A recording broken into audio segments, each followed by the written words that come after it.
Today am one of the only openly autistic professionally certified public speakers in the country. And it's given me the wonderful opportunity to travel the globe and to discuss topics like I'm going to share with you today. So when the slides are ready, we will get started. But I'm really excited to be here with all of you. All right. So today I'm going to share with you, in honor of Autism Acceptance Month, I'm going to share with you 15 things to consider when it comes to autism. Now, obviously, autism is a very, very wide spectrum. So you have probably heard by now from one of my dear friends, Dr. Stephen Shore. He says that if you met one autistic person, you met just that one autistic person. So we'll be talking a little bit all over the spectrum. And just remember, these 15 things, nothing is set in stone. There are so many different things that you could learn about during the month of April, but not only during the month of April, but all year round. Next slide. So first off, for individuals who are joining us tonight, we're going to be providing the PowerPoint slide notes from tonight's presentation. There will be a QR code at the end of the hour. So feel free to scan the QR code with your smartphone, or if you are like some of my family members and don't have a smartphone, there will also be a link that you can type into your browser so you can receive the PowerPoint slide notes from tonight's presentation. Next slide. So during my journey, I grew up with laser-focused key interests. I wanted to grow up to be the next Larry Bird. Growing up, I could tell you all 30 NBA teams and every single player on one of those teams. I also wanted to grow up to be the sixth member of the Backstreet Boys. So I fell in love with music and theater, and I got a degree in sport management. Before deciding to change career paths, realizing that a lot of individuals with disabilities did not have a voice within our community and wanting to do something to help them. So I received my master's in strategic communications, also from Seton Hall University, where I became one of the first professionally certified public speakers with autism in the country. It's given me the opportunity to travel the globe for the past 12 years and now speak at over 1,200 events in not only K through 12 schools, but also businesses about hiring people with autism in the workplace, realizing that those with autism are one of the most untapped talent pools when it comes to employers, and the importance of giving professional development opportunities for companies to understand just that. But I started a nonprofit when I was about 24 years old, so 11 years ago, to help the autism community. And one of my mentees actually said, Kerry, you should start writing books. And I never thought about writing books before. I grew up with a dual diagnosis of dysgraphia, but I realized that by sharing my story in books, that I might be able to help people understand a little bit about people with autism from a first-person perspective. So I wrote my first book called Defining Autism from the Heart, assuming it would be a nice Christmas gift for some of my family members. But within 3 days, it became an Amazon bestseller for special need parenting. Gave us the opportunity to continue writing books, all the books on Amazon, Autism and Falling in Love a year later, realizing that a lot of the time when we talk about adult autism, there are some resources around employment, housing, and post-secondary, but there's very little for dating and those who want to be in relationships. So I wrote a book based on 10 years of trying to find love on the autism spectrum, with practical tips on how those with autism can go about dating and putting the best version of themselves out there for a partner. My third book, I Will Light a Blue, is a children's book focused on twins on the autism spectrum. And then finally, our last book, Autistics on Autism, came out last year, which focuses on 100 stories of those with autism navigating their journeys growing up into adulthood. Along the way, I took my love of theater to work with the entertainment industry. We've worked on films like Joyful Noise, Jane Wants a Boyfriend, HBO's Mrs. Fletcher, and then also Netflix Love on the Spectrum, which I had the opportunity to be the autism consultant on. And next slide, please. I'm so thrilled to say that Love on the Spectrum received 3 Emmy Awards, last year when when the first U.S. season aired on May 18th, and now it's been renewed for season 2. So stay tuned for more information on what that's going to look like. Next slide. Along the way, we've also had the opportunity to contribute to several other books that I would love for all of you to check out, especially during the month of April, if you're looking to read something new about the autism community. We wrote a book called Life After Lockdown, where I was so glad to see Dr. Temple Grandin in the last hour, because she actually contributed to this book along with incredible advocates like Tony Atwood and so many more about what life would look like after lockdown for those on the autism spectrum. Also get an opportunity to write a contribution to The Autistic Child Grows Up from best-selling author Carol Krenowitz, who really focuses on sensory processing disorders, in addition to Love What Matters, which is a book of stories of people who have just been impacted by a wide range of not only disabilities, but have very impactful stories in our communities. Next slide. Along the way, with my nonprofit, not only doing peer mentoring and providing peer mentoring services for those 16 to 24, we've also provided 130 scholarships for autistic students who are pursuing a post-secondary education. When I was in school, Common Core was really, really tough for me. And standardized testing, too, was a really, really big challenge. So I realized, though, that was a big challenge for many of the autistic adults that I was meeting. So I started a scholarship program in the hopes of helping individuals find scholarship aid so they could potentially pursue a post-secondary education. It gave us the opportunity to not only do that, but in addition to the people who have continued to support my nonprofit organization, to provide 25 small business grants for small businesses that hire people with disabilities. And one of the fun things about our latest book, Autistics on Autism, is that not only will you get the opportunity to learn about autism from 100 autistic adults, 100% of the proceeds go back to our nonprofit to support the cause. Next slide. Along the way, though, we also realized the importance of speaking to first responders. We realized that interacting with people with autism was still a challenge for many of our police officers and also our immediate and emergency response teams. And one of the big topics that we talk a lot about in the community is wandering. And still, almost about half of children who are on the autism spectrum wander from a safe environment and go missing as a result. So we need to do a better job of highlighting the fact that we need to provide more first responder trainings in our community. And that's an opportunity that I've had the opportunity to do with groups like the Jacksonville Police Department, in addition to the NYPD. And I hope it's something that more first responders will reach out to me about doing, because it's very near and dear to my heart as somebody who used to wander growing up on the autism spectrum. Next slide. My roles today, I wear many hats in the autism community.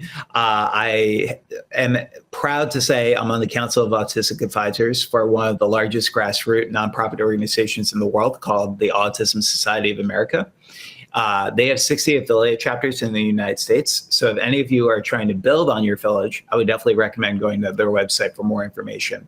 We just talked about wandering, and I'm so happy to say I'm on the board of directors for the National Autism Association, who do a great initiative called the Big Red Safety Toolkit, which helps provide resources for families of those who have children who are wandering today. In addition to that, I also have many other different hats, but one of the coolest opportunities I've had the opportunity to do is work on the social media campaign for the first season of The Good Doctor on ABC, focused on Dr. Sean Murphy, a surgeon who's on the autism spectrum, and then also the social media campaign for the first season of Atypical, focused on Sam Gardner, a surgeon who is on the autism, not surgeon, a 18-year-old, God, I need more coffee, an 18-year-old man who is on the autism spectrum, pursuing college and love on the autism spectrum. Next slide.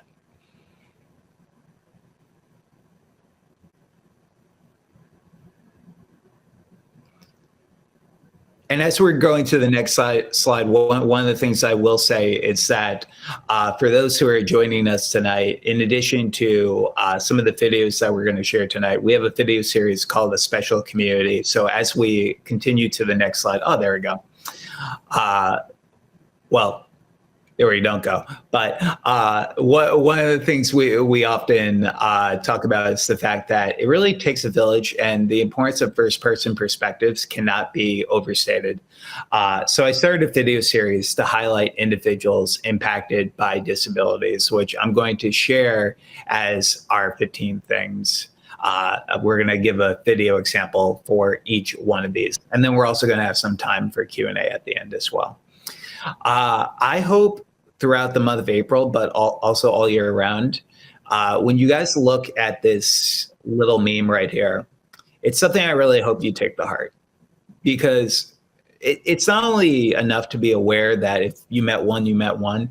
You also have to realize that there are going to be some people that you meet in your life who you're not going to know have any challenges.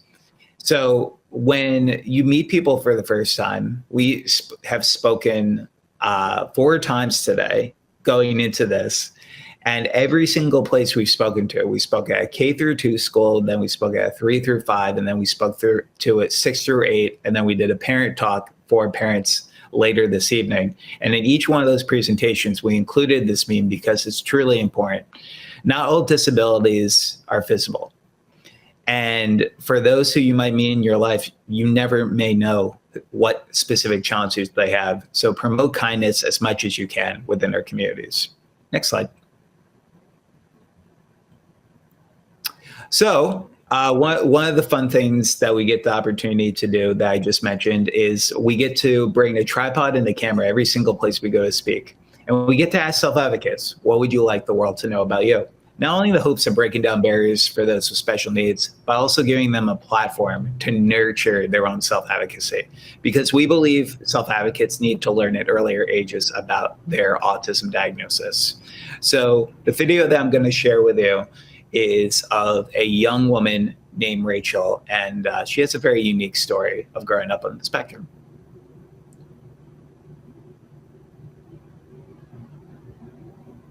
Oh. One more time. Well, we're going to switch to the first story instead, and that's quite all right. And I will summarize Rachel's story after you hear from these two amazing, incredible individuals in our first thing that we would like you to consider for Autism Acceptance Month.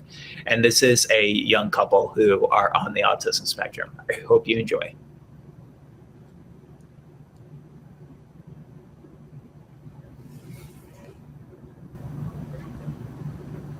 He could be just like a great friend. And then when we sat down, we just couldn't stop talking. And it's just like, we clicked right away. We started talking about the same interests, what we like. And then, you know, it almost feels like love at first sight. Oh, well, I mean, if you want to put it that way, but things do take time, actually. That's true. We sure had a lot of memorable moments, don't we? Well, oh, yes, absolutely. lots of sweet ones, and very exciting. Any particular favorites that you remember? Or something? Well, from what I can remember from our special dates, I remember when we went on a Valentine's date to Olive Garden. Oh. And then afterwards, we came back to my place and watched Lady in the Tramp. Parents and those who are looking after kids on the spectrum, actually, to not give up on them, actually, because you never know what they might be able to show, actually. You just need to be willing, because the key word, I think, is listen, actually, and just pay attention, actually, though, and stuff. Either whether that's to their interests or try to get into their, as was pointed out in the lecture today, about trying to come into their world, if you will, or something, actually, to find that way in, and then go in with them and stuff, actually, and then they might take you to places where, you know, you never thought possible. So what are some hopes that you have for each other in the future? I know we've had the conversation before a little bit of a while back, but I wouldn't really mind getting married someday, and hoping possibly someday maybe start a family. And if not, there's plenty of options. there could be adoption. There could also be different kinds of like ways of, and if we don't have the time of having children, there's always different animals, and like pet wise, cat. Oh yes, because I know you have a bunch of cats at home and Yes. stuff actually. I have 4 cats at home. Hey everyone, So, this is Kerry from a special community. and you could If you skip like this that part. video, We could go to the check next out our slide. channel for more videos of people We could go to the next slide, impacted sir. by diagnosis. But You can also subscribe and hit the When I first met Will, I figure he could be just you guys have like a great friend. Ron, And then you guys have when we to sat love down, that. we just couldn't stop talking. We're gonna go to the And next it's just slide in like, just a we second. clicked Yeah. right away. But the most important, the most important thing that I wanted to share from this point is that autistic people don't necessarily lack empathy. And that's one of the hardest challenges that I see a lot of individuals in our community facing, because of the fact that some individuals have sensory challenges and don't want to be touched or hugged like I was when I was growing up on the autism spectrum. Some people thought that we lacked empathy, and that couldn't be the furthest thing from the truth. Some of the people I know who are on the autism spectrum are the most empathetic people in our lives. But as we learn more about the autism community, we realize that not everybody is like Rain Man or the Good Doctor, and that a lot of people are not introverts actually, but there are some extroverts out there in our community. And one individual we got to highlight as part of our video series named Joel has a very unique perspective of this idea that some autistic people in our community are extroverts. So I hope you enjoy Joel's video.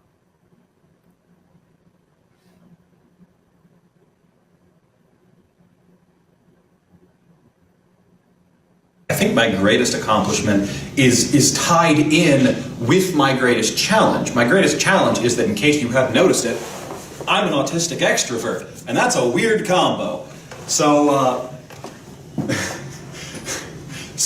I was going through life trying to make friends, trying to be the natural leader that I was in elementary school, but then in middle school all the social rules made that impossible. And so I was alone, I was cut off, and I didn't get why. And then growing up, gradually learning social skills, learning this, that, and the other, and understanding that other people felt the way I did, and that my actions impacted other people the same way theirs impacted mine. I mean, I was socially blind. And then I learned. I paid attention. I studied people. I thought about it. I tried to put myself in their shoes. And eventually, I learned. I was diagnosed when I was 7. My parents always knew I was off. And then they told me when I was in middle school. Now I had the traditional, "No, that's impossible," Luke Skywalker reaction. And then I kind of said, you know what, I've been me my entire life. It doesn't matter if I have this label or if I don't. And then senior year of high school rolled around. I was in a psychology class, did a book report, yada yada. And reading a book on Asperger's, it was like looking in a mirror. I was able to see all the personality traits that I noticed were different. All the things that made me stand out, that made me odd, that made me less likely to be accepted, could be explained by a diagnosis of autism. And all of a sudden, I fit. I wasn't broken, I wasn't a reject, I wasn't a monster, I was a teenager with autism. And when I figured it out, it was a relief.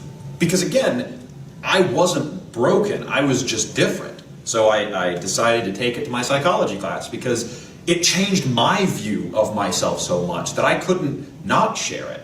I had to bring it to the rest of the world because it would change how they understood me, and then I could live my best life without them critiquing and misunderstanding and condemning for mistakes I didn't realize I was making. And so I took that to college with me. I gave a talk to my freshman hall. I got in touch with John Elder Robeson. Hi, John. Co-founded the neurodiversity student group at William and Mary, and been continuing it through today. It was freedom. Right now, I do cosplay and I do speaking engagements. I mean, I am out there. I am an open book. But that's because I've learned how to be me, authentically, emphatically, profoundly me, and still keep those little things that nobody else wants to know about tucked away. everybody's got less than ideal facets of who they are or of what they do, bad habits, whatever. But it was understanding the parts of me that I could be proud of, that I should be proud of, and that I chose to be proud of, so that other people could see them, so that other people could really see me the way I wanted to be seen. And I think that right there is the core of why I do advocacy. I mean, don't get me wrong, I'm here to change lives and do as much good as possible, but for me, the reason it feeds me emotionally is because elementary school, middle school, high school, I couldn't be seen the way I wanted to be. People saw my reputation and the fact that I was really overweight in middle school. They saw these things that I had been, not what I wanted to be, not who I really was. And yeah. You're going to be changing some lives with these videos, bro. Yeah, seriously. I hope so. I think you're going to impact a lot of lives when people actually watch this. I look forward to it. Cool. So I love Joel's story for many reasons, but one of the things that we need to highlight more in the community is that there are going to be people out there who are more outgoing, who want to pursue different things, who want to pursue large social groups, and that's okay. That is what the spectrum is all about. When we talk about the infinity symbol, we're talking about that true spectrum. Next slide. I think my greatest accomplishment is tied in with my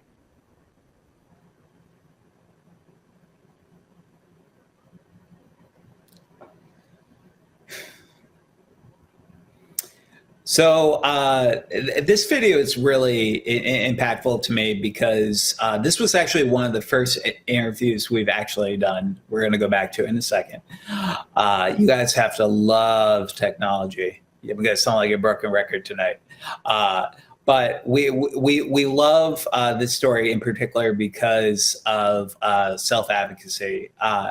And one of the most amazing things about Liam's story is that Liam was just 10 years old when he did this interview. And this was the first time outside of his immediate family he was able to tell anyone about his autism diagnosis. One of the things I hope I can leave you with today is that I believe that we should start having our conversations about our children's autism diagnosis with them as early as 5 years old.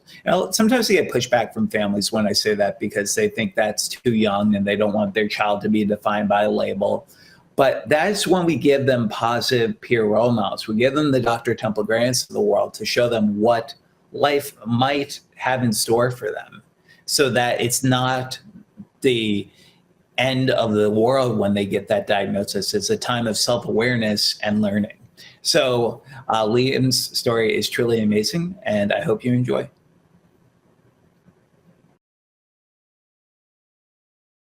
So we're going to be talking to the camera, and we want to make you famous. So we literally want to make you probably the most famous person on the planet. How's that sound? Okay. No pressure. Autism basically makes it hard to connect. It makes it hard to get that connection, to make friends. They feel like more loners than, well, in groups. It's also a learning disability, and in some cases it's hard. You can't speak in some cases. I met a kid called Tom who he has autism, but he can't speak in proper English. He needs an iPad. So Liam, one thing I want you to know is that I was actually diagnosed with autism at an early age too. And I don't know if I've ever actually told you that, but I want you to know that I will always be here to be your friend if you need a friend, okay? Yeah. Because even though it may be hard at times to connect to other people, I feel like so many people with autism like us just want like what anyone else wants, to feel connected and to have a friend. So you'll always have a friend in me, okay? You want to pound this up? Yeah. Do you blow it up too? Oh, he blows it up. You're awesome, Liam. I'm kind of tearing up. Sorry. It's okay. It's kind of a So I love Liam's story. Liam's story received thousands of views when we posted it originally on our Facebook page, Kerry's Autism Journey. And hi to Joannie, who says, I love Joel's story too. Awesome, Joannie. Thanks so much for joining us. Liam is a true, pure example of why we need to have these conversations. And also I get some pushback sometimes from parents who say, well, my child won't understand the diagnosis. And if a child is not developmentally able to really have that conversation, the most important thing is to not ever hide the diagnosis. And we have the Asner family out here tonight. So excited to have you guys here too. Next slide, please.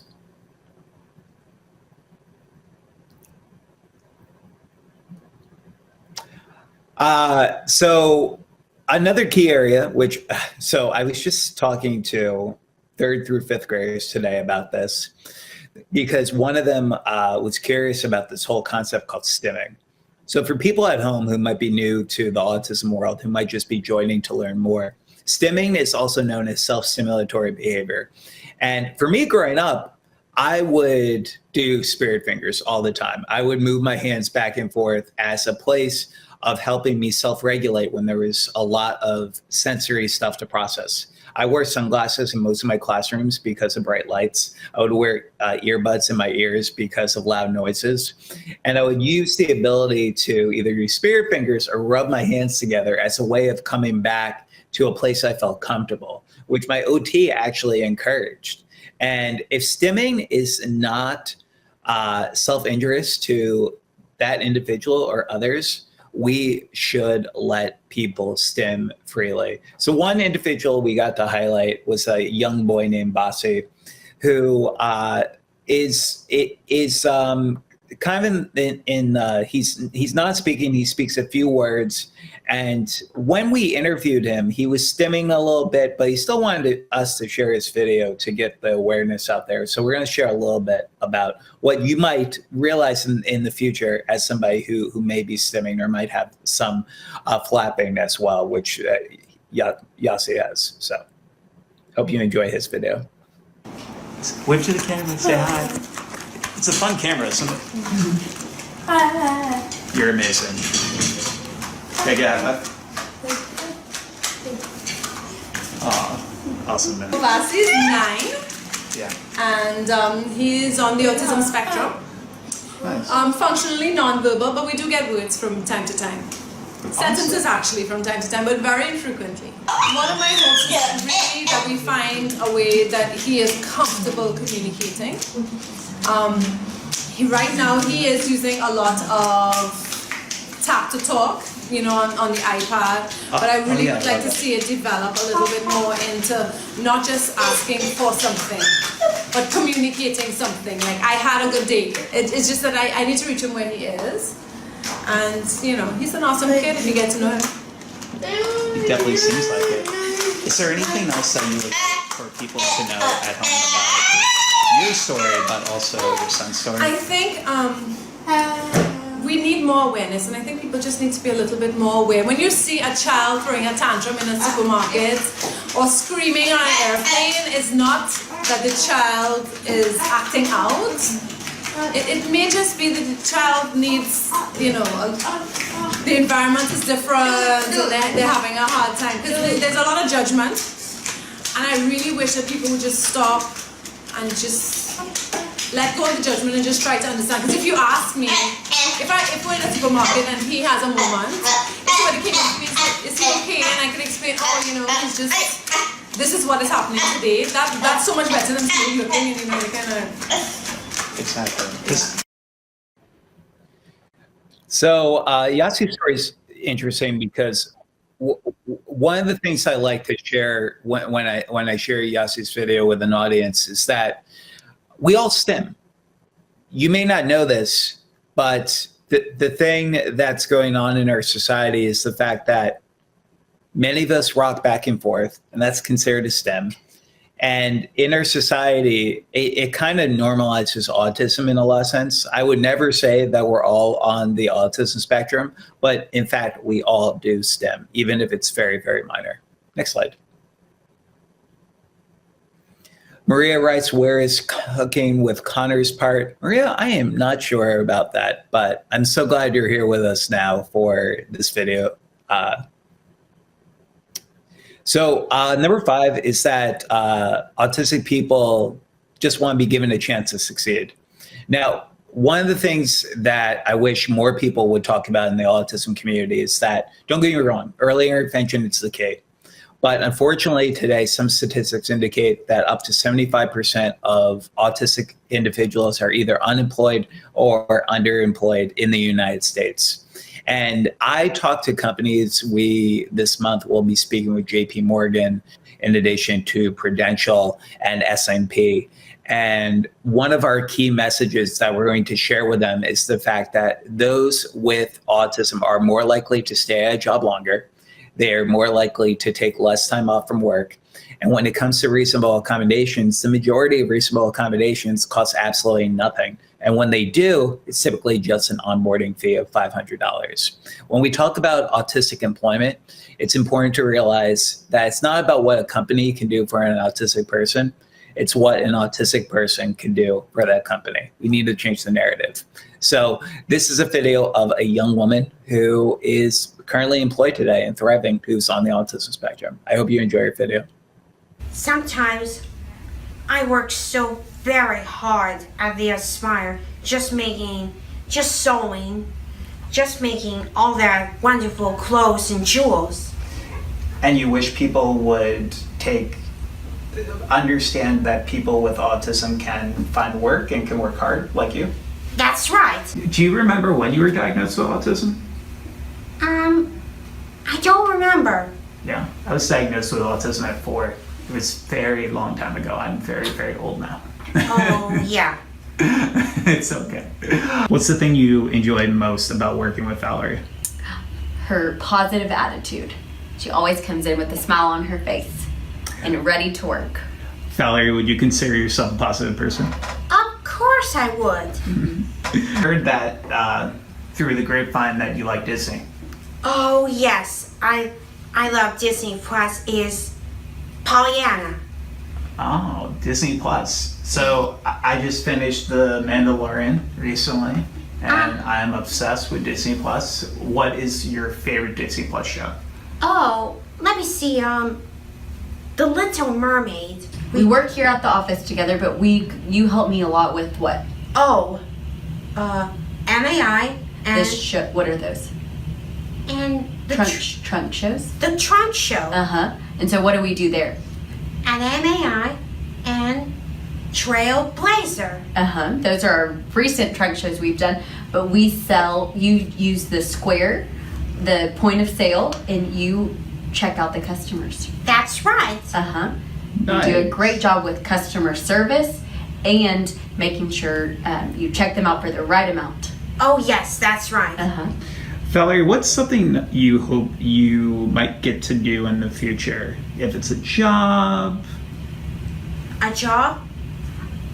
A job is so very, very good. Would you like to continue working at Aspire in the future, or do you want to work somewhere else in the future? Have you learned some job skills from Aspire? Oh, I love Aspire. I will work here in the future. Okay. Nice. That makes me happy. Valerie, is there anything else you would like for people out there to know about your story? Oh, it was really nice. It was your story actually does seem very, very nice, and I'm really, really glad to see everything that you're doing. And your parents must be super proud. I know everyone here at Aspire is super proud of you as well. And anything else? Anything else I'm missing that Oh. you like people to know? Oh, well, almost. Almost. Yep. I was helping with Yaya and Denise and Camille and Jan and Tracy. She's so sweet. Oh, you seem very sweet too, Valerie. Thanks so much for being on my show. My pleasure. Cool. All right. Nicely done, Val. Hey everyone, Kerry Magro here from A Special Community. I can't thank you and you enough can just go for to the watching next this video. next If slide. you like this video, please click on some of the more videos around our. You can go to the next slide. Thank you so much. So I love Val's story because one of the things I love the most is the whole aspect of positivity. Fal and a lot of people I know on this spectrum, not only are they ready to go to work when they get into the job place, but they're also willing to bring such a positive light to a community. And honestly, that really helps promote workplace synergy quite a bit. So when we think about the bottom line, we really need to consider those with autism as one of the most untapped talent pools to consider. Not only the fact that in the neurodiverse and disability community, 1 in 4 Americans today currently have some form of disability. So number 6, we need to realize again that autism has no look. And I was receiving an award at the Autism Society of America conference. I received the Daniel Jordan Phil Foundation Award for Adult Autism in 2019. And we got to interview a ton of different autism self-advocates. In fact, I'm hosting an adult Autism Summit sponsored by the Daniel Jordan Phil Foundation that will be happening on April 18th. At the end, if you fill out the resource form and say that you want more information on that, I'll send you a link so you might be able to participate in that. But one of the individuals that we got to highlight during this Autism Society of America conference had a really important note about why it's important that we have the conversation about autism having no look. So I hope you enjoy this video. What is something you should not say to someone with autism based on your experiences in the autism community? You have autism? Yeah. I'm gonna say that. Craig, there are going to be thousands of people who watch your story here today. What would you like them to know about you? That I'm ambitious. I currently work with people with disabilities, and I'm working on becoming a supervisor in the near future. I do 2 different things. I work for an agency where I work with people on skills in the community, and then I also work on helping people get prepared for a job, pre-vocational training. If someone out there would like to be your friend in the future, how would it best be to go about trying to be your friend? Just come up to me. I'm a very friendly person. You don't have to be scared of me. I don't bite, usually.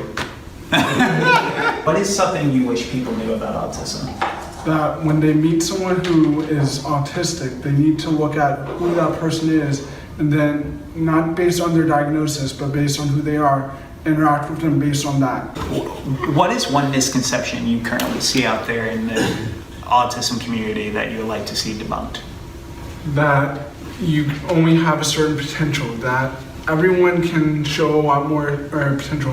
One guy I've worked with, I showed him that he can cook, he can learn to do more for himself and all that. And it may be small things, but you always have to look for those things that you can do to improve what your life is. Have you ever heard somebody say that someone with autism is incapable or was incapable of doing great things? Have you ever heard that in your life? I see that in a number of things from some of the people I have, and I just try to say, we're not going to look at comparing you to what other people can do. We're going to try to see what you can do and try to get that to the next level. Awesome. And your goal is to be a supervisor. What made you want to become a supervisor? Because I see the work that I do, and that I know I'm very good with a lot of people with autism and other disabilities, and I know if I can work over other people and I can show them, here, do this is how you work on that, and then they can do better, and I can work on more people getting more help. Awesome. Is there anything else you would like for people at home to know about your story? Can I plug my YouTube channel? Yes, of course you can. Go ahead. All right. I have a YouTube channel, Team Autism Pedia, where I and hopefully other people can share teachings of like how to help people with autism in different situations so that they can improve their lives. I'm glad we became friends. Hey everyone, this is Kerry from A Special Community. If you like this video, So, check out our channel. I for more love videos of his people story impacted for by so many diagnosis. reasons. You can also Like most of the stories here today, one of the things that I enjoyed most about his story is the fact of his goals in the future and himself wanting to look at other means of finding meaningful employment outside of the work that he's currently doing. I think it's important that we not only find employment opportunities for those in our community, but we also look at those meaningful employments and how we can go about getting them to the next level, like he mentioned. But also, I love what he said at the beginning when he said, "You have autism?" Because that is something that I can't tell you how many people I hear from in the autism community face today. So number 7, some individuals will be prone to masking. And what I mean by masking is we actually just had the new CDC numbers come out, which is also known as the Center for Disease Control, that indicated that 1 in 36 individuals have autism. Now, in that, a lot of individuals who are girls typically mask different things. They might mask their stimming. They might mask being able to have good eye contact, and it might lead to burnout in a lot of situations. But it also happens in quite a few boys. And we got to meet a young autistic advocate, and this is a little bit of his story that his mom shared as well about some of the challenges that might be associated with masking. Oh my God, you know a cool trick? Yeah. What's the cool trick? So I do this, and then I do this. Look. It's a dog. It's a dog. What is something you would like for people to know about autism? I'd like them to know that if somebody has autism, that you should really help them a little and give them probably a second chance if they maybe do a little mistake and be a little nicer to them. He took a while to talk as well. He was diagnosed at 3 officially, but he'd been in early intervention since he was 6 months. So, you know, we've always been impressed with his empathy. I would say I've always felt like he's always been a feeler and a smiler for being such a STEM kid. If you could describe yourself in one word, how do you think you would describe yourself? I would probably describe myself as special. So you like Bill Nye the Science Guy? Is science your favorite class in school? Yes. Awesome.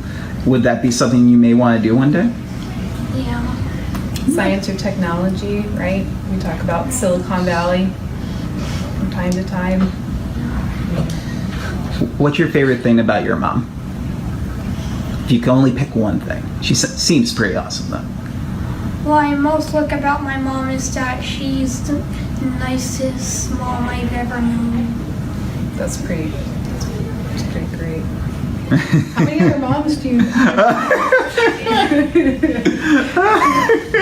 You meet lots of swell people, so I'll take that. But I have noticed, you know, for him and other families that I talk to, the idea of having to mask, you know, masking is a challenge. So I think probably whether it's subconscious or not, there's masking that can happen during the school day. So I would say that the hardest challenge for him has been his transition from having to mask his autism to do the things he has to do during the day that's required of him that he knows he can do, and then he comes home and he starts experiencing burnout. And I know that probably is just going to increase, and that's definitely something that has been probably the biggest challenge, you know, for him. Because you just want to be the rock star that you are, right? And not have to mask anything, right? Yeah. Awesome. Is there anything else you would like for people out there to know about your amazing, incredible story? I want them to know that I do have autism and that I want to make the world a better place. Awesome, man. I think you're doing a good job by introducing yourself to the world to hear a little bit more about your story, because you're probably going to break down some barriers for some people watching this and getting to learn a little bit more about our autism community. So, can I get a low five? Yeah. Can I get a high five? Can I get a dog? I saw the dog. I mean, you gotta know the dog again. Here. Can I see the dog? Baby dogs. Like baby sharks, but like baby dogs. You're a rock star, man. I'm so glad I got to meet you. First on-camera interview, too. First on-camera interview, everyone. So his story is great. And I think one of the challenges, though, which I see for some individuals is that the whole masking concept, I mean, it doesn't necessarily lead to burnout all the time, but for some individuals, it can have very long-lasting challenges. So if we do see somebody who, for example, is masking their stimming, for example, Heath does something where he does the baby dogs that he was mentioning in the video, and that's a way of hiding some of the stimming that he does because he doesn't want to be bullied for those situations happening. So we always have to be mindful of that. Next slide, please.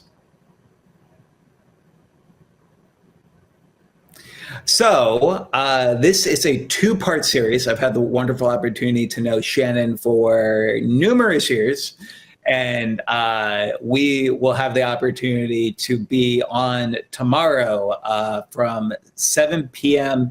Pacific time, 10 Eastern, for part 2 on 15 things to consider when it comes to autism for Autism Acceptance Month. So definitely tune in if you have the opportunity. Next slide. Next slide, please.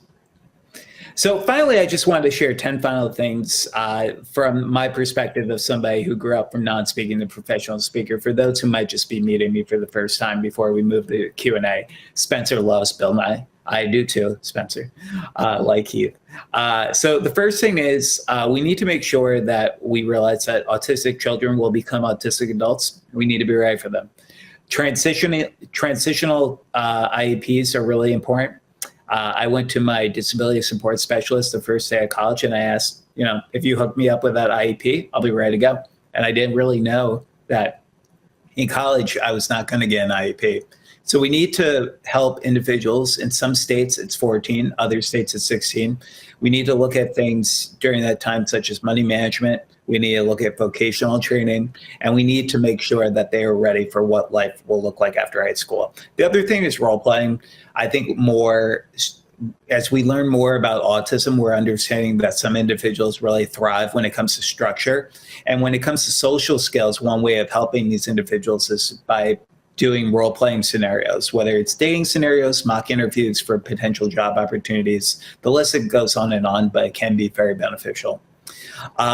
In addition to that, we also need to look at things like servant leadership, the importance of just giving back to the community, because there are some individuals, it's not only the right thing to do, but there's some individuals in our community who have mind blindness and sometimes don't have the understanding of the perspectives of others. And by doing community service, we open their eyes to those experiences that some individuals have. Self-advocacy and peer mentoring kind of go hand in hand, because I think that we should have peer mentors in all of our schools, starting as early as 6-year-olds reading a book to a 5-year-old, to start that period of not only helping build friendships and build social skills, but also helping start leadership opportunities for young individuals very early on to mold the future leaders of our communities. Next slide, please. I always say don't recreate the wheel. I received over 15 years of occupational, physical, speech therapy, and then I got music and theater therapy kind of tied in later in my journey with some of my sensory challenges that I had. So one of the therapies that I love to recommend, though, is cognitive behavioral therapy, because it helps bring negative thoughts into positive thoughts, and I've seen it help a lot of self-advocates in our community. Also, again, though, at the end of the day, do your research. Always take it with a grain of salt because of the the fact is it is a very wide spectrum. In addition to that, we need to also look at all the other things listed on here, but one of them I'll highlight just because we're going to jump into Q&A for a few minutes, is the importance of you sharing your story.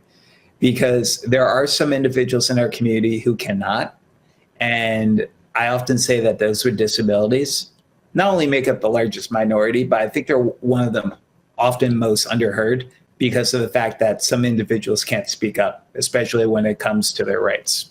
So we need all of our voices together if we want to make effective change within our disability community. Next slide. So I have these two quotes that I share quite often, but regardless of where you are in your journey right now, whether you're a parent, a self-advocate joining us, an educator, a therapist, or simply another individual in our autism community, or simply somebody who wants to learn more, I hope you can go out there and you can define your lives and your journeys in the way that you best see it every single day. And if you need any help getting started, next slide. These are the ways that you can stay in contact with me after today's presentation. I thank you all so much for joining us this evening. These, for housekeeping, these are the ways that you can stay in contact with me on the right. And on the left, you can scan that QR code and I will make sure you get all the free autism resources in addition to the PowerPoint slide notes from tonight's presentation. You've been a fabulous audience and I would love to answer any questions that you guys have at this time. Thanks again for having me, Shannon and Autism Live. So feel free to write your questions in the comment box and we'll try to get to as many as we can. Thanks so much. Spectrum Laboratory writes, great job, Kerry. I consider testimonials the greatest compliment. In that little QR code, there will be a little box if you would like to leave us any comments that you thought of tonight's presentation. We always appreciate the feedback.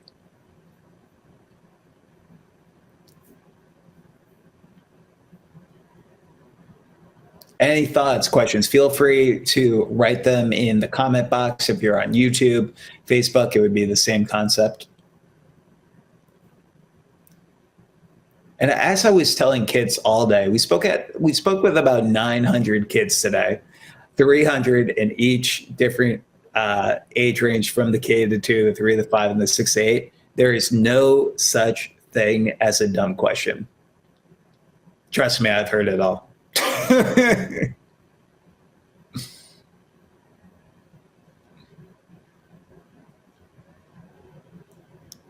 All right. It's been a long day. All of you probably who are joining us need more coffee in your lives, like I do. So I really, really appreciate the time. In addition to that, feel free, again, to grab that QR code, which I guess we could leave up for a few more minutes while we are transitioning to our next speaker in just a few minutes. And I appreciate everyone, and I hope you have a wonderful evening. Take care. Oh, and yes, tomorrow, hopefully see you tomorrow, 10 Eastern, 7 Pacific Standard Time for part 2 of our 15 things to consider when it comes to autism. Thanks so much, y'all.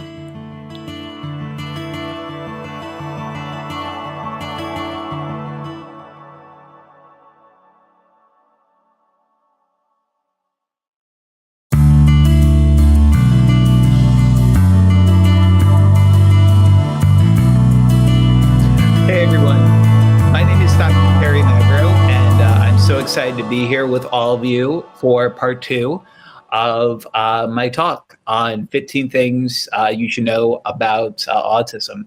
And it's really important that we continue to have larger conversations about autism in our community. So we're going to get the PowerPoint started, and then we will be good to go. So when we talk about these things, 15 things to consider when it comes to autism, there's so many things that are currently going on in our autism community. But I thought about just a few things that we could prioritize during the month of April, which is also Autism Acceptance Month, to help individuals within our communities. Next slide.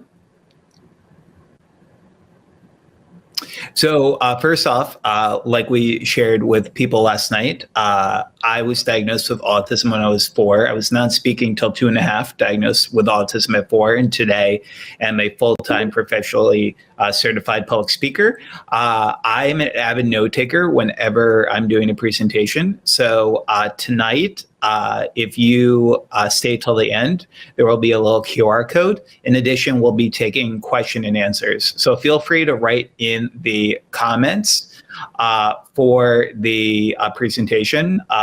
If you have any specific questions, and then we'll try to get to as many as we can. Joanne just said, okay, can't hang. Hope you guys are doing well. I hate missing these. Oh, it's okay, Joanne. Just make sure that you join when it comes out via the recording, so you get the PowerPoint slide notes. Next slide. So during my journey, I was telling people last night, just as an overview, that once I started talking, you couldn't get me to stop talking. I've been professionally speaking for the past 12 years, and I've written 4 books based on my autism journey, which are all available to check out on Amazon. Defining Autism from the Heart focuses on self-advocacy for those on the autism spectrum. Autism and Falling in Love focuses on relationships for those who are on the autism spectrum. I Will Light It Up Blue is a children's book focused on twins who are on the autism spectrum. And then also Autistics on Autism is my most recent book, which came out a year ago, which focuses on 100 stories of individuals who pursued post-secondary education and what helped them growing up on the autism spectrum. Along the way, we have had the opportunity to work on 7 films and TV shows to help bring a realistic portrayal of autism to our entertainment industry, including Joyful Noise, Jane Wants a Boyfriend, Mrs. Fletcher, and the Emmy Award-winning Netflix series Love on the Spectrum U.S. Season 1 in a consultant role. Next slide. Along the way, we are just so thrilled that season 2 of Love on the Spectrum got renewed. And Love on the Spectrum focuses on young individuals going about finding relationships and love. Next slide. Along the way, we've also had the opportunity to contribute to a wide range of books. College for students with disabilities, We Do Belong, focuses on 17 individuals with disabilities trying to succeed in a post-secondary education. Life After Lockdown looks at how we can navigate life after a lockdown in our autism community. As Sing Child Grows Up focuses on sensory processing challenges, and then Love What Matters just has some incredible stories of people not only with autism, but a wide range of differences. Next slide. One of my passion projects is I'm a full-time public speaker. I speak about 100 times a year, and during April, we have 36 talks, mostly with schools, businesses, in addition to government organizations, to continue to focus on diversity, equity, inclusion. And if you know of any businesses that are potentially looking for a lunch and learn speaker to understand a little bit more about our autism community, definitely let us know after tonight's presentation. But one of the things that I do in my spare time, where I don't take a salary for this, is I started a nonprofit organization that provides peer mentoring, scholarships for autistic students to go to college, and small business grants for small businesses that hire people with disabilities. And ironically enough, our book featured 100 of our previous scholarship applicants and their stories. Next slide. Along the way, we've also done first responder trainings to help first responders understand how to interact with the autism community. We see that wandering is still a huge issue in our community, with around 49% of autistic children wandering from a safe environment and go missing as a result. Next slide. My roles today, I wear many hats in the autism community, but some of the ones that I'm most proud of are on this list right here. I won't go into too much detail, but I received my speaking accreditation from the National Speakers Association when I was pursuing my master's in strategic communications from Seton Hall University. I'm now based in Hoboken, New Jersey, and received my doctorate in education. So hopefully one day I can become an educator at the college level to teach about our very special community. Next slide.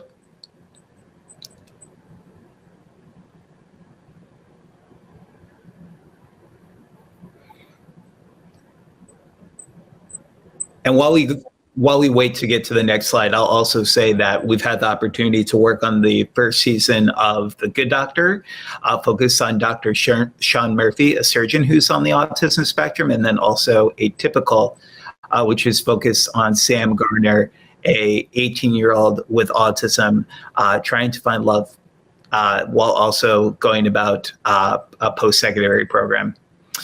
So when we get to the next slide, one of the things we'll probably discuss is the number 8 on the 15 things that you should consider when it comes to autism. So we'll have that going up in just a second.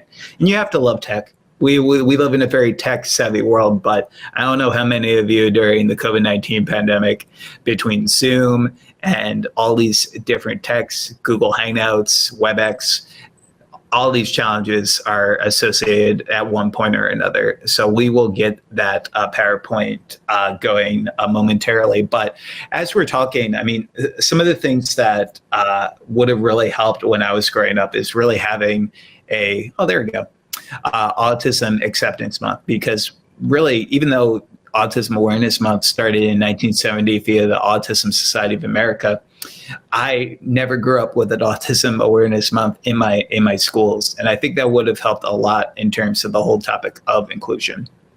One message we shared with people last night is that it's really important that we normalize that disability has no look as well, because there's some individuals like myself who have an invisible disability, but just because we have an invisible disability doesn't mean that we don't necessarily go through everyday challenges that some individuals just simply don't see. Next slide. So with this, one of the areas that I hope we can talk about is we talk often about self-advocates, but one area that I would love to see more is siblings becoming advocates in our community. So one individual we got to highlight was a young autistic boy named JJ, and this is his story shared with the help of his 2 sisters. I hope you enjoy. You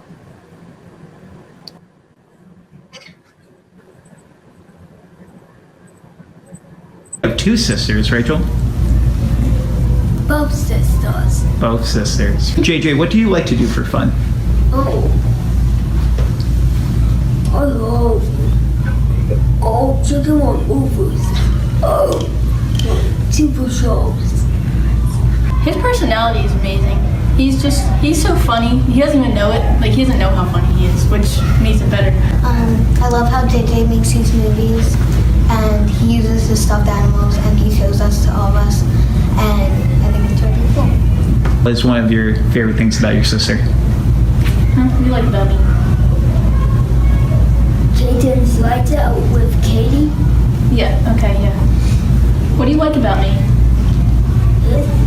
Yeah, me. Yeah. What do you like? Television. Okay.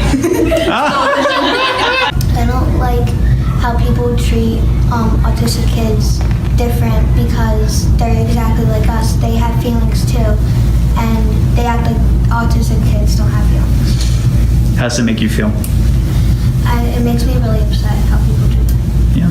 For siblings who might be watching this at home, what would you like them to know if they may have a brother or sister who's on the autism spectrum? Celebrate accomplishments, encourage them to do the best that they can. We have a good family. Yeah. Everyone's supportive. It's just a circle of love. Circle of love. Hey everyone, this is Kerry from A Special Community. If you like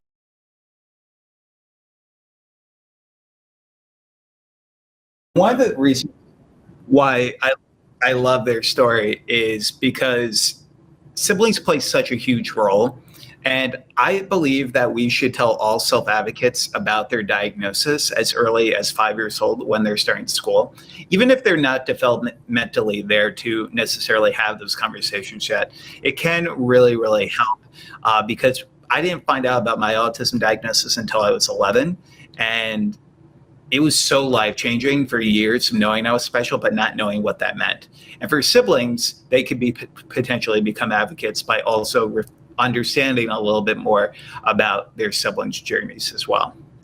Along the way, I think during the month of April, the opportunity to provide more sensory-friendly events can be of benefit, especially as we see one of the biggest struggles within the autism community, in addition to social and communication challenges, is sensory processing issues. So we met this incredible pastor who is doing a very cool initiative that we wanted to give him a platform to share a little bit more about.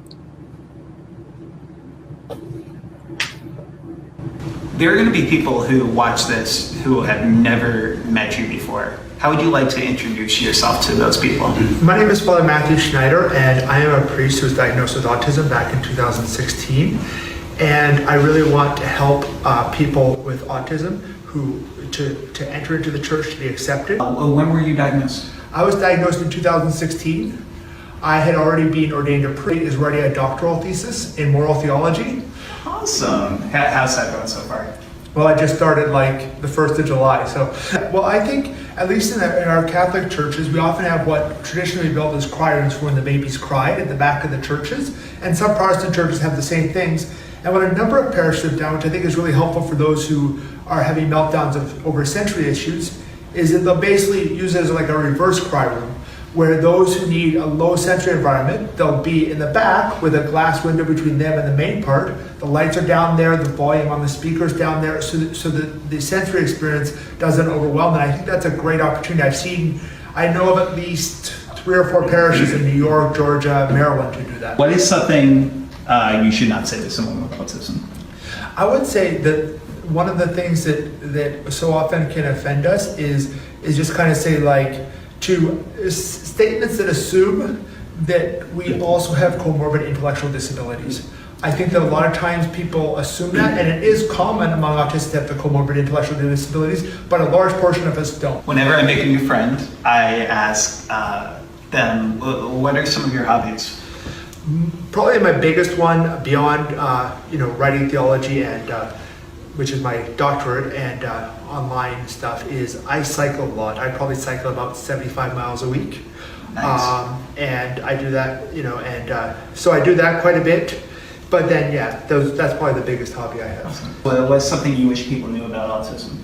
I think a lot of times what people need to know is the specific ways autistics think a little bit, so that you know how to relate, in the sense that we tend to be very literal thinkers. And so we can get sarcasm, like somebody else was saying, but sometimes we're too gullible, and sometimes a lot of times what bothers me is when people I know will try and lead me along the garden path for 5 minutes, and then I realize, oh, they're just joking. And that is a really frustrating thing as an autistic.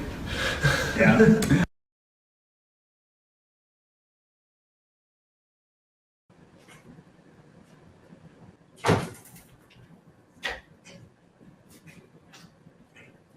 So I absolutely love his story, and I had to take a moment to kind of think about just his overall journey, because it's so interesting, because we have a pastor who, his name is Lamar Hardwick, and he's also known as the Autistic pastor.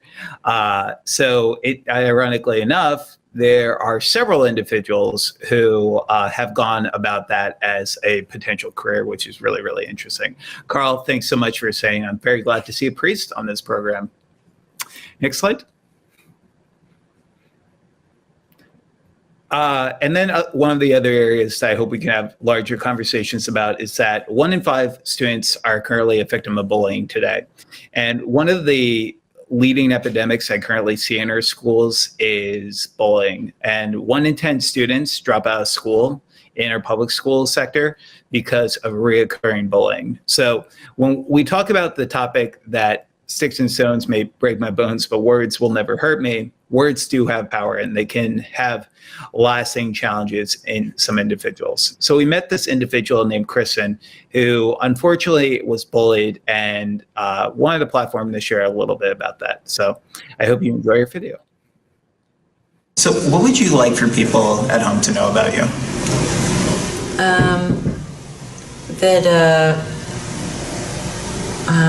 I've been through a lot, and if you just give me a chance, I'm a very bright, talented,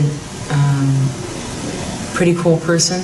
I'm a painter, I'm a writer, and I've written a couple books, and I like to do some acting. I'm very multi-talented. I also like to make music. Actually, I could say my greatest accomplishment was pushing through. Because of the bullying, I have a lot of depression that I've actually, can I say,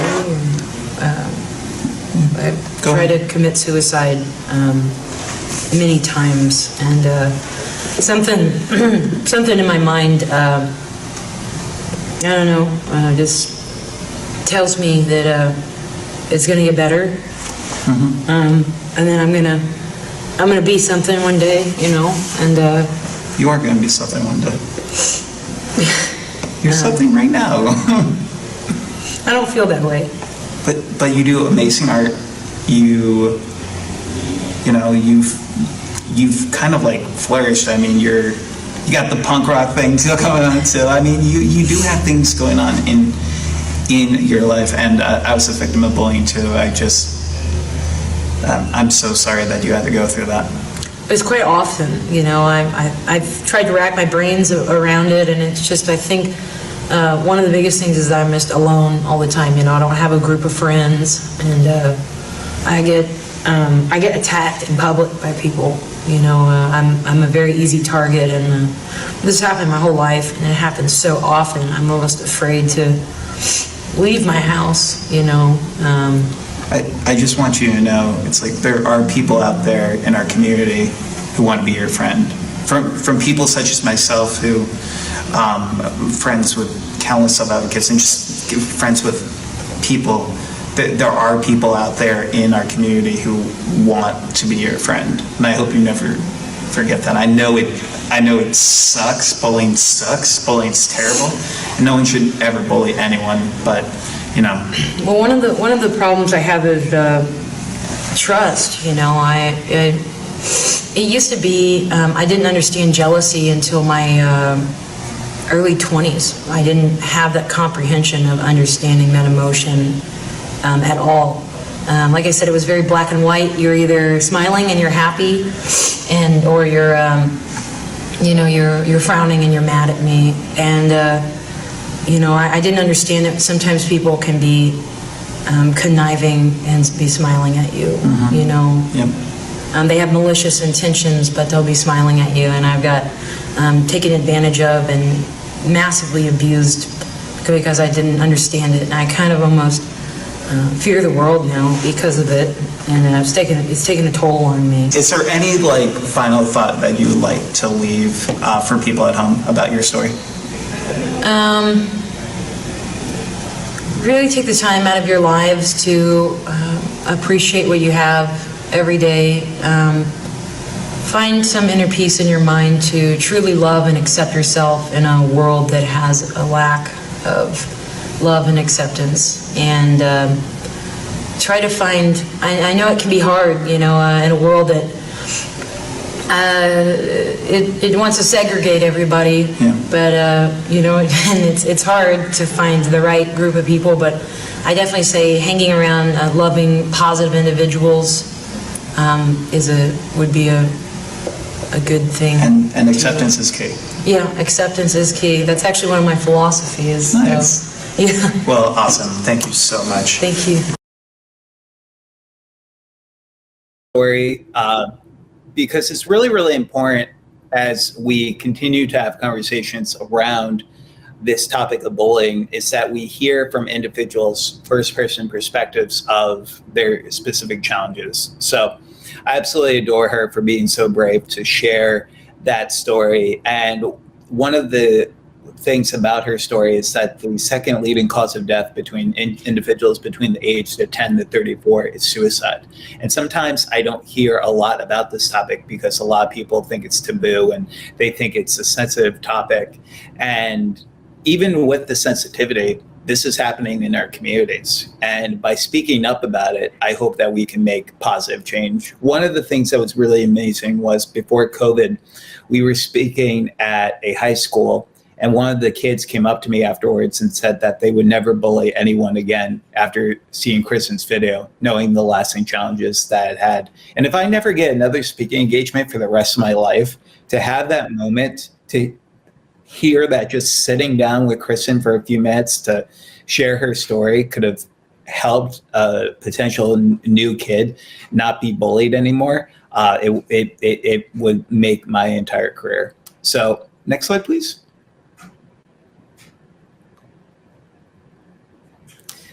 So we also need to have larger conversations with families who might be on the autism spectrum, because one of the areas of concern is that genetics, while we know that in the CDC is 1 in 36, we're realizing that awareness and services are two of the biggest factors of the increase in prevalence, but genetics also play a part. And one of the stories that reminds me of this is with a young self-advocate named Bridget, who's pretty well known within the autism world. And this is a little bit about her story. When did you first realize that you wanted to spit fire? When someone so cool. When someone said, "Do you want to learn how to breathe fire?" and I said, "That's an option, yes." And I learned, and I didn't breathe fire for the first year that I learned how to do it. I just didn't want to. And then after about a year, I decided to throw myself into it, and now I'm really known for breathing fire, both metaphorically in advocacy work, and quite literally, I make things go poof. I was officially diagnosed around the time that I got the traumatic brain injury. It was 16. My brother had been diagnosed beforehand. There was a very public news case about it too. That's how I ended up first being involved with the Autism Society of America. But my first provider said that he had never met a woman on the spectrum, and I didn't look like the textbook case, so I was PDD NOS. Was there ever any early signs that your parents were like, maybe? Well, my entire family is autistic, so growing up, all the other parents were like, well, Bridget, she lines up all her toys in order. Like, why doesn't Claire do that? It's so nice and organized. I had stuffed animals that had their own personality, and I would we had to hide shoe boxes from me because I would build them little houses, and my entire room, you couldn't walk in. All of the major check marks and stuff were there. I didn't have peers my own age. They were my mom's friends, because 8-year-olds who can talk about Monet and really advanced concept are kind of at that creepy level of horror movie kid where you're like, I want to keep my eye on them. What is a misconception you see out there in the autism community that you would like to see debunked? I think one of the biggest miscommunications that I see are individuals who are deemed quote, quote, higher functioning, that they require less services. And what that really means is if you are spending the extra energy to communicate, or as women on the spectrum, it's called camouflaging. So we blend into our surroundings, but that's not who we are. It's putting on the mask. And I have parents who are like, well, you're not like my child. And I'm like, in this environment, I put on a disguise. I learned my social skills from a British TV show called Absolutely Fabulous and watching the Muppets. This is acting, but at home, I can go days without talking to people, brushing my hair, the stuff that other people deem part of their normal experience. When I'm behind closed doors and with the people that I really trust, there's no question that I'm on the autism spectrum. I think one of the greatest things about me is the resilience. I've been knocked down so many times. My life is like a Lifetime movie, except like I don't even think it would be on that channel because it's that level. But I just, instead of having the fire harden me, I prefer to embrace life with a sense of humor and kindness. And I will always answer the same 5 million questions that parents and other professionals ask, because it's important. And not everyone knows the same things that we do. And I will take on that role to educate people and to be the big sister for others in the community. Awesome.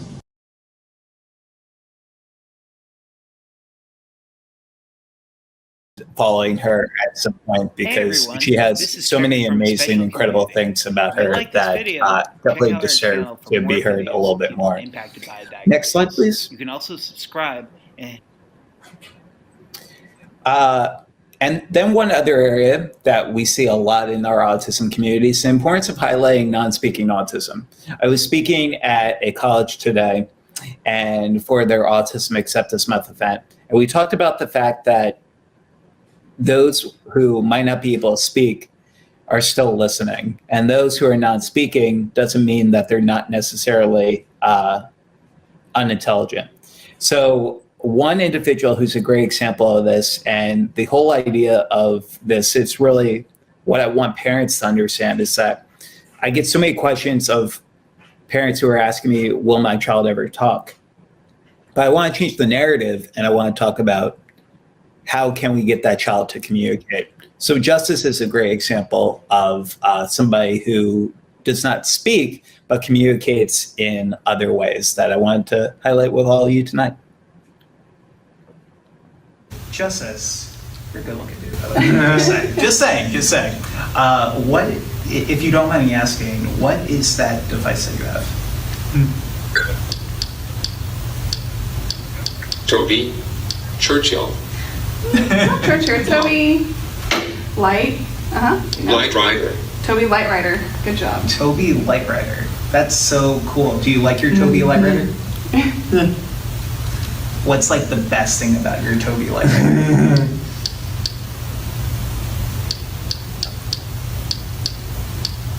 Love. You love it. Nice, man. What would you like for people to know about having autism? You want people to know about you.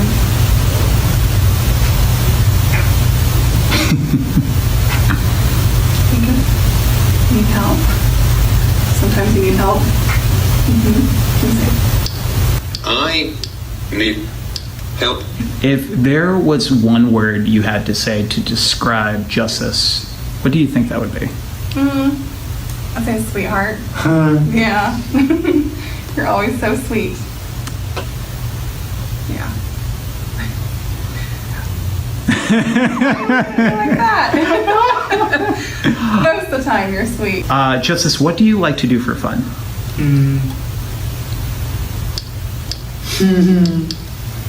TV. Oh, nice. What's your favorite show? Paw Patrol. I feel like a lot of people, when they see children or individuals who are nonverbal, they assume they have a low IQ, and so that's not always the situation. You know, our kids are really smart, and they have a lot to say. Just because they're nonverbal, we just have to find a way for them to say that. What is like a main goal you have for Justice in the future? Obviously, he's learning tap to talk. Question. Well, right now we are working on him asking questions for clarification. So, You. And we're working on some spelling words. But yeah, my main goal is just for Justice to be able to. Yeah, my main goal is just for Justice to be able to communicate everything he wants to say. You know, I want him to be able to ask any question he can think of, and I want him to. I want you to be able to describe, and I want you to be able to create really long sentences that you want to create, and I want you to do everything you can. Sound good? But yeah, right now our short-term goals are asking questions right now so he can get some clarification and understand a little more. What is something that you would like to do in the future? Mine is being a ladies' man. Yeah. Yeah. Would you like to find a job one day? Yeah. Yeah? Job. Where do you want to work? You don't know? I thought you'd say coffee place. Do you like coffee? Yeah. What type of coffee? Hot chocolate. Oh, see, there we go. We get way past the coffee and just go to hot chocolate, ladies and gentlemen. So I absolutely love justice as well. And one of the things you should know, especially in our community, is that 40% of all autistic children are either non-speaking or non-verbal. So when we talk about ways of helping them communicate, we have to look at things like picture exchange communication systems. We need to look at Toby light writers, like Justice was mentioning. We need to look at devices like iPads that have a text-to-speech device. And there are other means. So we definitely need to weigh those options, especially if somebody potentially has the ability to focus a lot of their time on technology and sees that as a key interest. It could be a potential avenue. Next slide. And we need to teach the way they learn. Autism is a lifelong diagnosis, and regardless if somebody's in school or not, the importance of meeting every single individual where they are cannot be overstated. So this is a great example of that I wanted to share with all of you. Because I remember when I was growing up on the autism spectrum, I dealt with multiple symptoms too. I was nonverbal until I was 3. Actually, like you said you didn't say any words until you were 3, right? Yeah, I didn't say any words until I was like 3.5, 4. And then I was saying like baby words and pointing a lot. Yeah, I was pointing a lot at that age. And then I didn't start speaking complete sentences until I was like 7 years old too, which was really, really late. What would you like people at home to know about autism? There are various different types of autism, and there are, I think mine is Asperger's. And there are other types which might not allow you to talk, or sometimes may communicate but very oddly, or maybe just not talk at all, not be able to have the communication skills. What was one misconception you see out there in the autism community that you would like to see debunked? I guess a lot of misconceptions. My biggest one is, again, it's the behavior. Don't turn around and judge someone before you understand what's actually going on. For the teachers, if any other kids are new to the school and they come in like 7th or 8th grade, or maybe even late 6th grade, and if they have autism, allow them to be free. Let them tell you what they need, and yeah. Is there anything else that you would like for us to know about you or Eric's story? Patience, lots and lots of patience, and definitely schedules, because if you change a schedule, it can send them off onto a different direction, or he get very upset over something that's going on. Therapists, if any of you therapists go to their house, let them go for a walk around a few blocks.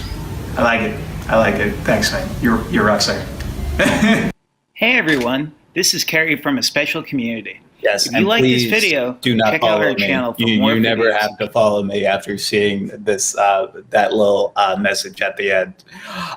So in addition to that, I love his story for so many reasons, but one of the interesting things about his story is that we got the opportunity to also highlight JJ when we went to the school to give an assembly to not only K through 8 students, but also 9 through 12. So that was really great.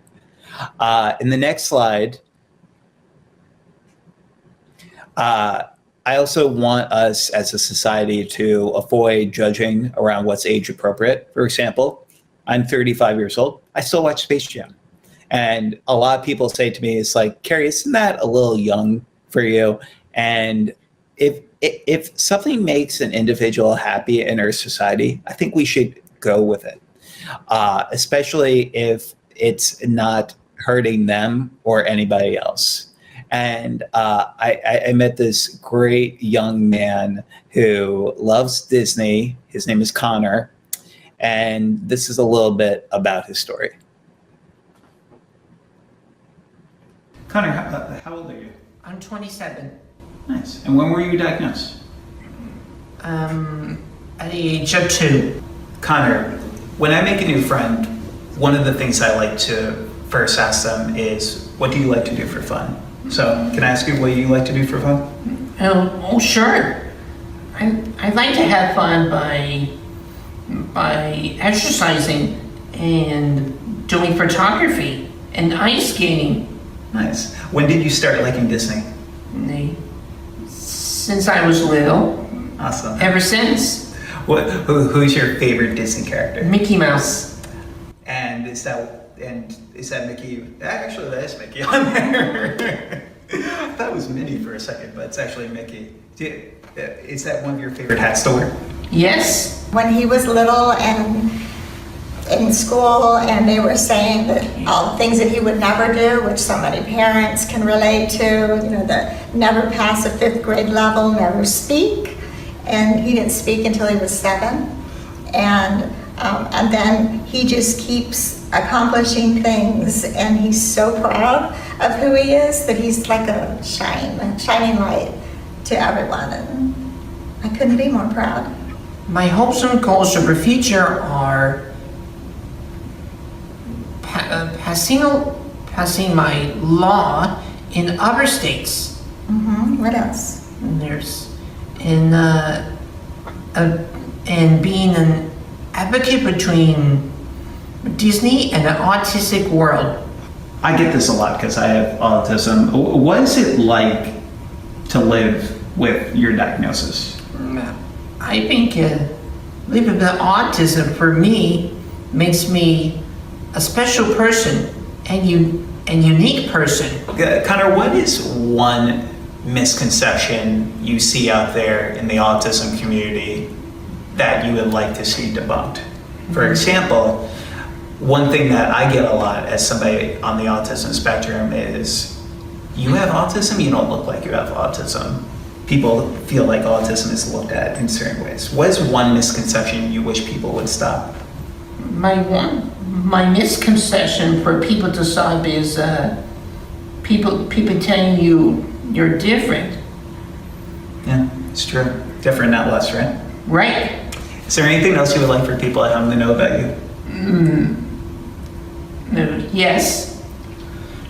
So, I just wanted to say that parents need to love their children no matter what.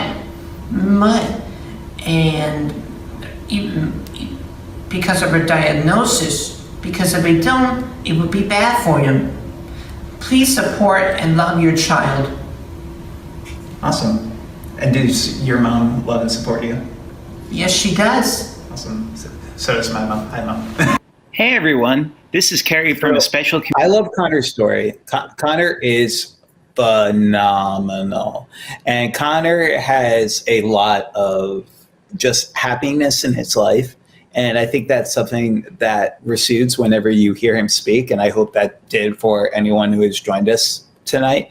And if somebody likes something, regardless if it's age appropriate or not, I think we should continue to encourage that individual to enjoy simply what they want to enjoy. So avoiding those quote unquote age appropriate protocols. And finally, we can do things other than STEM jobs.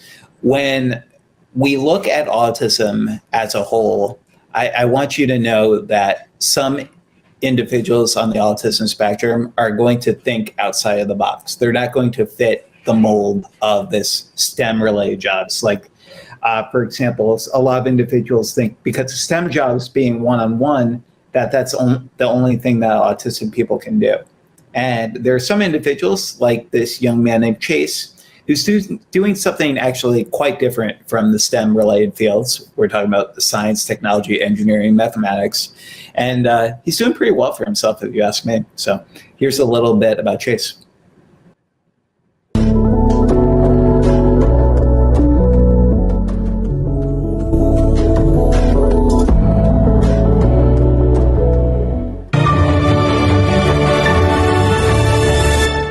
you like the world to know about you?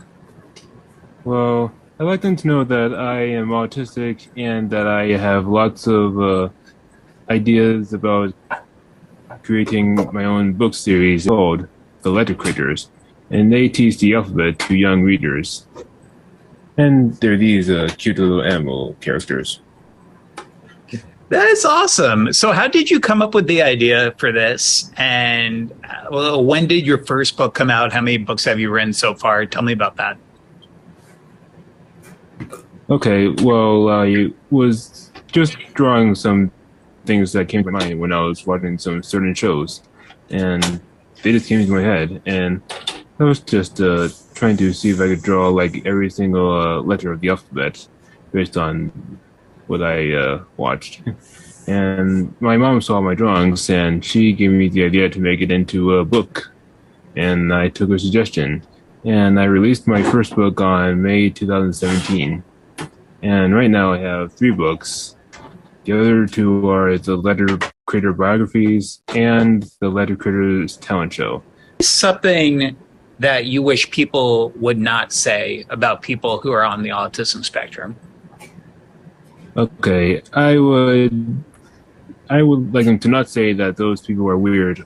Especially in the future, what are some goals for yourself, minus the books and the letter critters? Would you like to live independently? What are some things that you hope to do in the future for yourself, and now as you're a rising adult? Okay, let's see. Well, I guess I would like try to like cook some more if I have more free time, and try to like make myself exercise, and also hopefully get some my favorite voice actors to voice my characters for a future cartoon about my letter critters. What is one misconception you currently see out there in the disability community that you wish was debunked? That disabled people can't do anything on their own. Is that something that exists, or that there is something the matter with them? Say was one of your biggest challenges growing up on the spectrum, and up to this point in your life, what would you consider one of your greatest successes?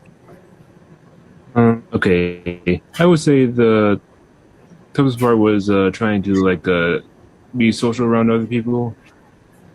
I'm usually quiet and introverted, but I do have some friends that are online that I communicate with, and I'd say my best accomplishment was having to be an author. So, again, Chase, I really hope he does some incredible things in this world. But one of the things that I hope that you take away from Chase's video is the importance of highlighting the fact that some individuals can be capable of things that are not considered quote unquote within the specific stigma of autism related jobs. Next slide. So finally, these were just 10 things that helped me during my journey, just as a conclusion and recap of some of the things I mentioned yesterday, and things that I hope will help you regardless if you're an educator, a therapist, a parent, or somebody who just wants to learn more about our autism community. First thing is that we need to do a better job of providing transitional services for those who are on the autism spectrum.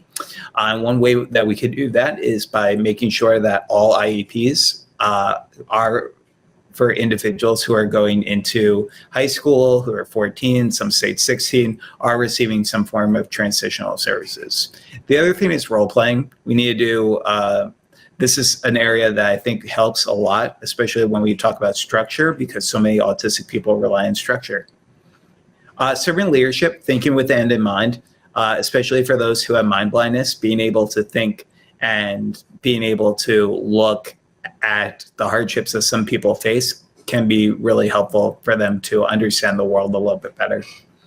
Learning from other self-advocates and peer mentoring go hand in hand. I think that the opportunity for individuals to have a strong peer mentor not only helps build on social skills, but it's been shown to prevent things like bullying. I always say don't recreate the wheel when it comes to therapies, but I have seen some benefits in our community with cognitive behavioral therapy, just because of the aspect of turning negative thoughts and trying to go to positive behaviors. Again, the spectrum is wide. It's not going to work for everybody, but it's something that you may want to consider.